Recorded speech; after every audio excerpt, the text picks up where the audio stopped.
ओम शांति। प्रातः मुरली। ओम शांति। बाप दादा मधुबन। आज मुरली है 7 अगस्त की 2026 की। मीठे बच्चे, अब तक जो कुछ पढ़ा है उसे भूल एक बाप को याद करो। प्रश्न है, भारत पर सतयुगी साम्राज्य स्थापन करने के लिए कौन सा बल चाहिए? उत्तर है पवित्रता का बल। तुम सर्वशक्तिवान बाप से जोग लगाकर पवित्र बनते हो। ये पवित्रता का ही बल है जिसे सतयुगी साम्राज्य की स्थापना होती है। इसमें लड़ाई आदि की कोई बात नहीं। ज्ञान और जोग बल ही पावन दुनिया का मालिक बना देता है। इस बल से एक मत की स्थापना हो जाती है। गीत आखिर वह दिन आया आज। ओम शांति। बच्चों ने गीत सुना। ये गीत कोई अपना बनाया हुआ नहीं है। जैसे वेदों और शास्त्रों का सार समझाया जा रहा है, वैसे ये भी जो गीत बनाए हैं उनको भी सार समझते हैं।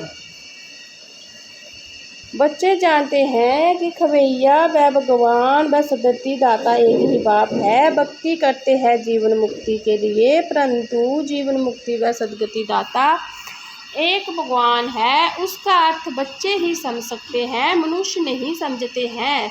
सदगति अर्थात दुख से छुड़ाकर शांति की प्राप्ति कराते हैं। भारतवासी बच्चे जानते हैं कि जहाँ पवित्रता सुख शांति थी, जबकि लक्ष्मी नारायण का राज्य था, राधे कृष्ण का राज्य नहीं कह सकते। वास्तव में माताओं को हम जिनसे राधे हैं उनको जास्ती प्यार करना चाहिए।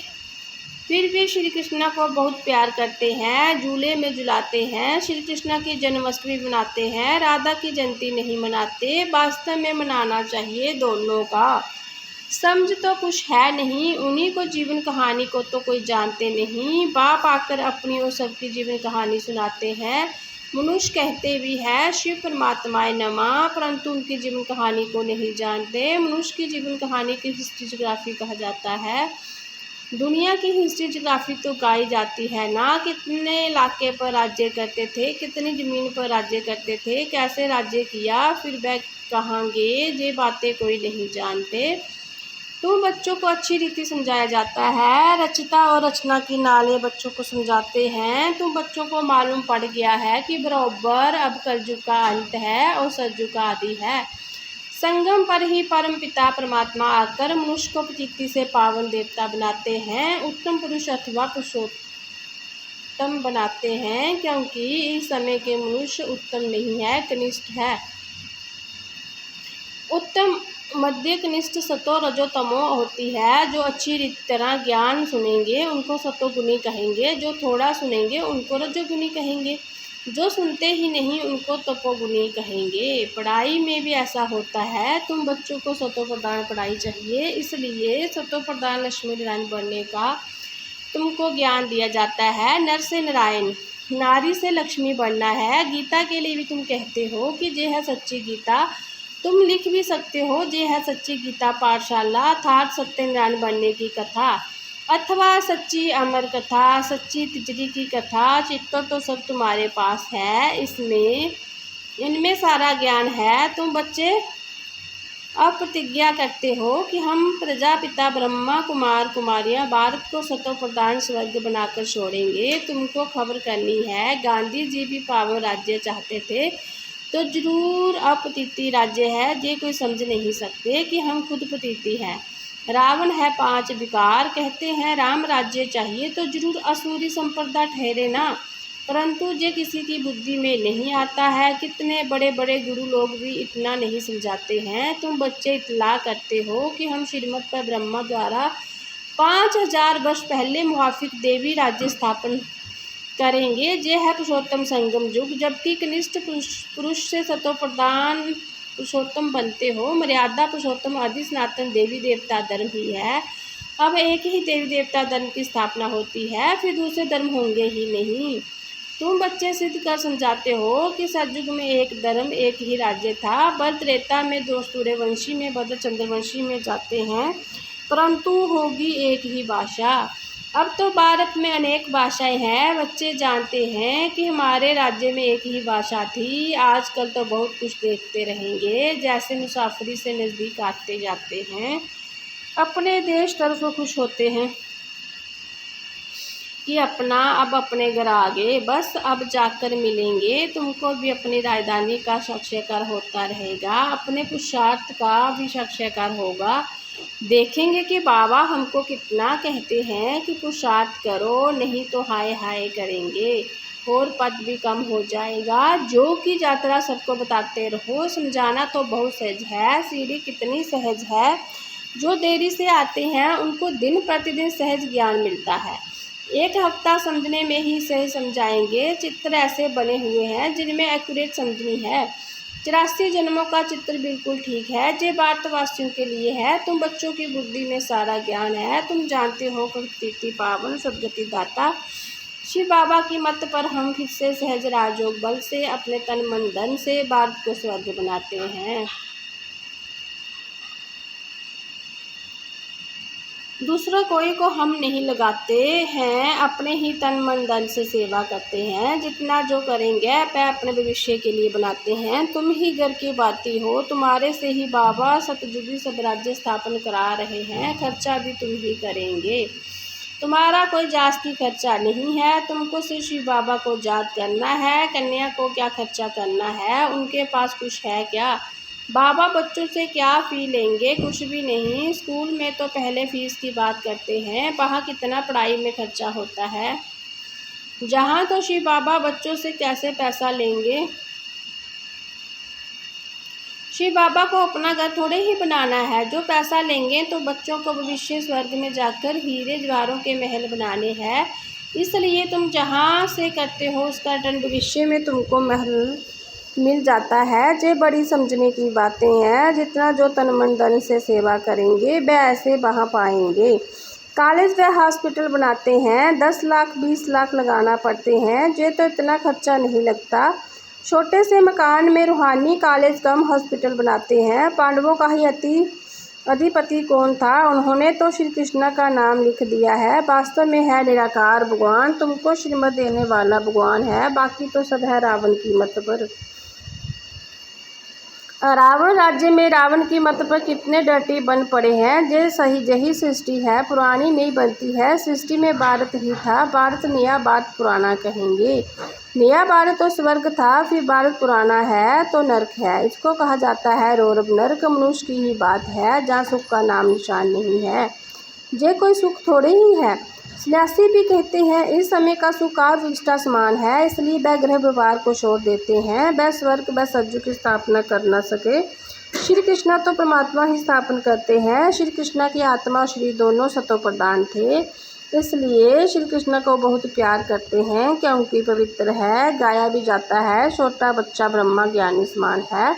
छोटे बच्चों को विकारों का पता नहीं रहता, सन्यासियों को फिर भी पता है। बच्चा तो जन्म से ही महात्मा है, बच्चे को तो पवित्र फूल कहा जाता है। नंबर 1 फूल है श्री कृष्णा। स्वर्ग ने दुनिया का पहला प्रिंस जन्म लिया तो कहेंगे फर्स्ट प्रिंस। श्री कृष्णा को तो सब याद करते हैं।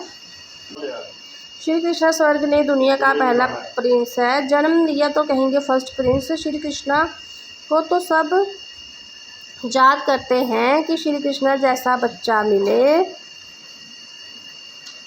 अब बाबा कहते कि जो बनना है सो बनो, सिर्फ एक श्री कृष्ण थोड़े ही बनता है। प्रिंस ऑफ वेल्स कितने बनते हैं, सेकंड थर्ड होते हैं ना। तो जहाँ भी डिनास्टी है बाबा की पिछाड़ी फिर दूसरे गद्दी पर बैठेंगे। जैसे घराने होते हैं वैसे जो घराना है। तुम्हारा कनेक्शन ही क्रिश्चियन से है। श्री कृष्ण और क्रिश्चियन दोनों की एक ही राशि है, लेन देन भी आपस में बहुत चलती है। भारत में वह कितना धन ले गए हैं, अब फिर दे रहे हैं, रिटर्न सर्विस कर रहे हैं। जे यूरोपवासी आपस में लड़कर ख़त्म हो जाएंगे। इस पर कहानी भी है। 2 बिल्ले लड़े, बीच में माखन बंदर खा गया। ये बात अभी की है। अब आपस में लड़ेंगे तो राज्य भाग्य तुमको मिलना है। अब तुम बच्चों को अथाह ज्ञान है, तुम बच्चों की बुद्धि में है कि हम सब ब्रह्मा कुमार कुमारियाँ हैं। ऐसे नहीं कि हम गुजराती है, हम बंगाली है, हम जे है। ये मतभेद भी निकल जाना चाहिए। हम एक बाप की संतान है। ब्रह्मा द्वारा शिव बाबा की श्रीमत पर फिर हम अपना स्वराज्य स्थापन कर रहे हैं ज्ञान और योग बल से। योग बल से ही हम पावन बनते हैं। बाप है सर्वशक्तिमान, उनसे बल मिलता है। तुम विश्व की बादशाही लेते हो, लड़ाई आदि उसमें कुछ नहीं करते हो। सारा पवित्रता का बल है। कहते भी है कि आकर प्रीति से पावन बनाओ तो जात का ही बल है। ऐसा नहीं कि वहाँ उल्टे धंधे में जाकर सब भूल जाए। जहाँ सुमुख तो ज्ञान सागर की लहरें देखते रहते हो। नदियों में तो वह लहरें नहीं होती, सागर की ही एक लहर कितना नुकसान कर देती है। जब अर्थक्यूक होगी तो सागर भी उथल खाएंगे। सागर को सुखाकर जमीन ली है, वह जमीन फिर कितने दाम में बेचते हैं तुम जानते हो। जे बम्बे ही नहीं रहेगी, आगे जे बम्बे थोड़े ही थी। छोटा एक गावड़ा था, जे माताएं तो बोली है जे इतना पढ़ी लिखी नहीं है। जहाँ तो पढ़ा हुआ सब भूलना है। तुम कुछ नहीं पढ़े हो तो अच्छा है। पढ़े हुए मनुष्य समझने समय कितने प्रश्न करते हैं। यहाँ तो सिर्फ बाप को जो याद करना है, किसी देहधारी मनुष्यों को याद करने की बात नहीं। महिमा मोटर बंद महिमा है ही एक भेद के बाकी। तुम जानते हो कि ऊंच ते ऊंचा है एक भगवान, फिर सेकंड नंबर में ब्रह्मा। उनसे ऊंचा कोई अच्छा होता नहीं, उसमें बड़ी आसामी कोई नहीं। परंतु चलते देखो कितना साधारण है। कैसे साधारण रीति बच्चों में बैठते हैं, ट्रेन में जाते हैं।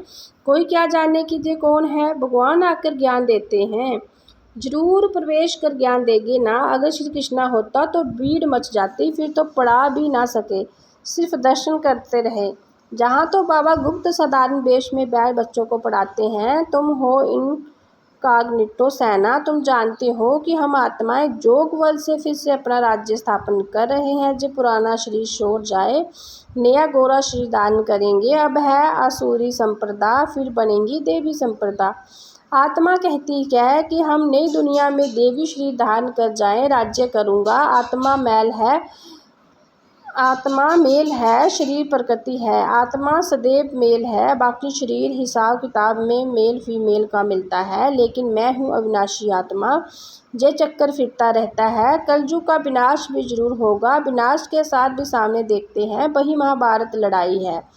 तो जरूर भगवान भी होगा, किस रूप में किस तन में वह तुम बच्चों के अलावा किसी को पता नहीं। कहते भी हैं मैं बिल्कुल साधारण तन में आता हूँ, मैं श्री कृष्णा के तन में नहीं आता हूँ। यही पूरे 84 जन्म लेते हैं, मैं इनको बहुत जन्मों के अंत के भी अंत में आता हूँ।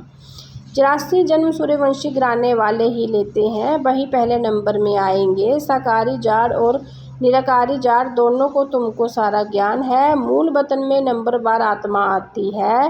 पहले पहले देवी देवता धर्म की आत्मा आती है, फिर नंबरवार और धर्म वाले आते हैं। चित्रों में समझनी तो बड़ी अच्छी है, बच्चों को समझाना है। कुमारियों को खड़ा होना चाहिए। कई बच्चियां ऐसी ऐसी बातें समझाए तो कमाल हो जाए। कितना नाम निकलेगा, लौकिक अलौकिक दोनों नाम बाला करेंगी। अच्छा मीठे मीठे सिकलदे बच्चों प्रति माता पिता बाप दादा का जात प्यार। Good morning. रूहानी बाप की रूहानी बच्चों को नमस्ते। हम सब रूहानी बाप रूहानी बच्चों के रूहानी प्यारे बाप दादा को गुड मॉर्निंग, नमस्ते, ओम शांति। शुक्रिया बाबा, शुक्रिया।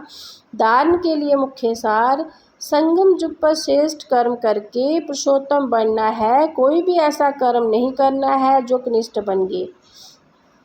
कनिष्ठ बन जाए। गुप्त रूप में बाबा को मददगार बन भारत को स्वर्ग बनाने की सेवा करनी है।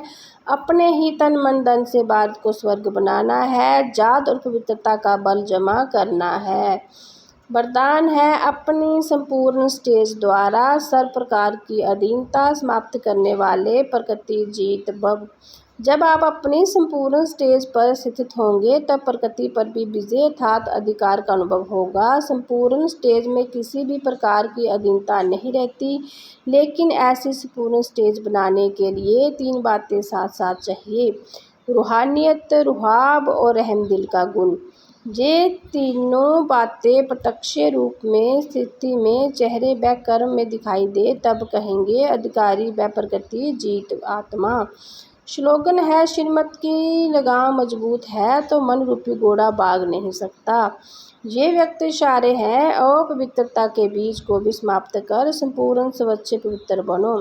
अगर कोई भी अपवित्रता वृत्ति स्मृति व संकल्प में है तो ब्राह्मण बन की स्थिति में स्थित नहीं हो सकते। इसलिए कदम कदम पर सावधान रहो। विशेषताओं के साथ अगर कोई एक भी कमजोरी है तो एक कमजोरी अनेक विशेषताओं को समाप्त कर देती है। ओम शांति।